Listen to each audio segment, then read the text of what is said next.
Susulan pelaksanaan Perintah Kawalan Pergerakan Bersyarat PKPB di Lembah Kelang 2 minggu lagi, polis menggerakkan operasi pemantauan pematuhan prosedur operasi standard SOP di pejabat-pejabat.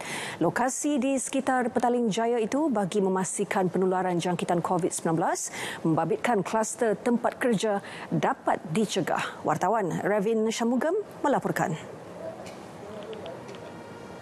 Mengambil kira penilaian terhadap penularan COVID-19 di wilayah Persekutuan Kuala Lumpur, Putrajaya dan Selangor, kerajaan memutuskan untuk melanjutkan lagi PKPB selama 14 hari. Dalam konteks ini, kita memainkan peranan penting dengan mematuhi SOP yang ditetapkan.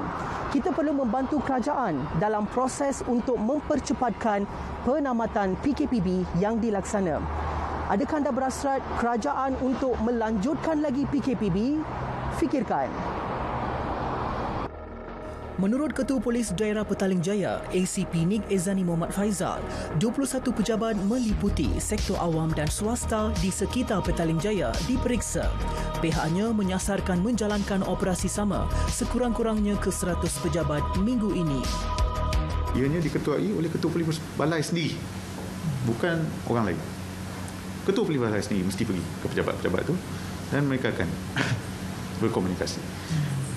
5 perkara yang kita bagi tumpuan adalah penggunaan face mask masa di pejabat. Okey. Nombor 2, hand sanitizer, penembak suhu, social distancing, scan code dan sebagainya. Bukan tujuan kami nak pergi nak menyusahkan mereka. Kami faham. Ekonomi pun tak berapa nak ni. Jadi kita datang ni sebagai sahabat, sebagai satu agensi yang menasihat dan educate lah, mendidik, memberi penerangan. Mungkin you boleh buat macam ni, mungkin you boleh buat macam ni dan sebagainya. Jelas beliau lagi, pelaksanaan konsep bekerja dari rumah juga berjaya mengurangkan jumlah trafik di sekitar daerah ini. Saya tanya balik, kau tengok kat jalan besar depan IPD Petaling Jaya ni, kurang kan? Kurang. Betul. So dari pemerhatian kami, trafik di Petaling Jaya ni berkurang compare dengan sebelum-sebelum. Kat situ kita pun bolehlah rumuskan yang memang ada pengurangan lah dari segi bekerja dan sebagainya. Pergerakan tu ada pengurangan. Sementara itu, orang awam menyambut baik keputusan pelanjutan PKPB.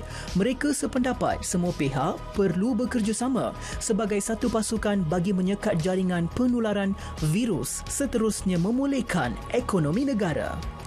Bagi saya, apa yang kerajaan buat, ikut je lah.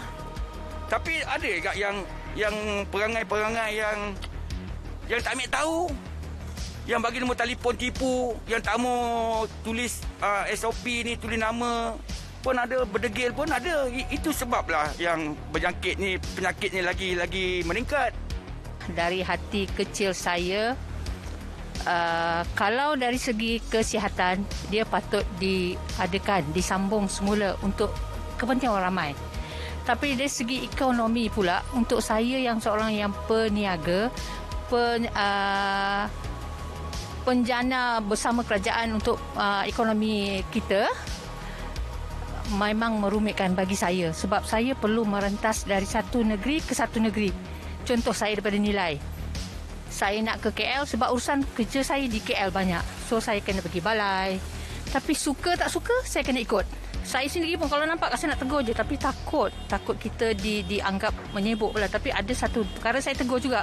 Kadang mask tak pakai, penjarakan dia tak ikut. So pada saya itu tak sepatutnya berlaku. Pada saya sangat bagus sebab sekarang kes dah meningkat naik. So untuk contain virus, buat PKP, cuma saya punya concern adalah untuk orang-orang lebih mengikuti SOP supaya kes boleh turun lah. Perang melawan COVID-19 masih berterusan. Terima kasih di atas pematuhan SOP kerana anda sayangkan Malaysia. Anda sebenarnya wira negara. Ravin Shamugam, Berita RTM.